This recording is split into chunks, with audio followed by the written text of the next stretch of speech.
And now I just want to share my testimony, and hopefully it helps, people that are struggling with a vice. It doesn't have to be alcohol. It doesn't have to be drugs. It could be, everybody's got something that they kind of rely on, whether it's good or bad. I have an addictive personality. I try and turn that around for the gym, go to the gym, be addicted to something positive. And I will say, now that I'm 4.5 years sober, I've gotten more stuff done in my life than I was as an alcoholic.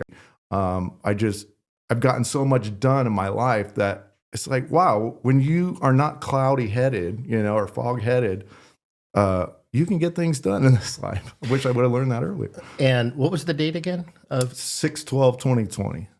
So right during the pandemic. Did you, on that day and on that night, cold turkey everything?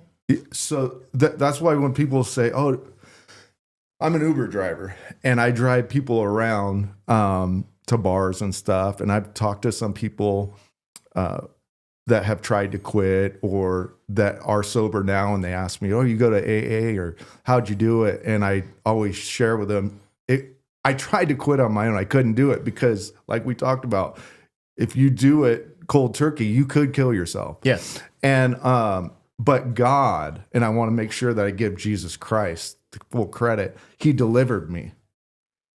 It was like, here's Steve and this ball of addiction. He just removed that ball out of my life, and I just kept going in life.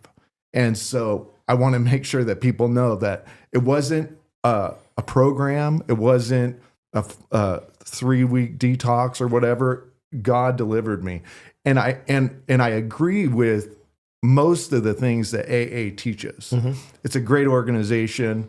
The only thing I don't like is when they make people say, hi, I'm Stephen Piazza. I've never been to an AA, but I hear if they say, hi, I'm Stephen Piazza, I'm an alcoholic. Well, no, I'm not an alcoholic. I'm a deliverer. First of all, I'm a blood-bought, born-again Christian, and the blood of Jesus covers me. Yes, I was in sin. I am a sinner to this day, but people can change. And I'm not an alcoholic. I was an alcoholic, but God delivered me from that. So anytime I tell my story, I always say delivered, not an alcoholic.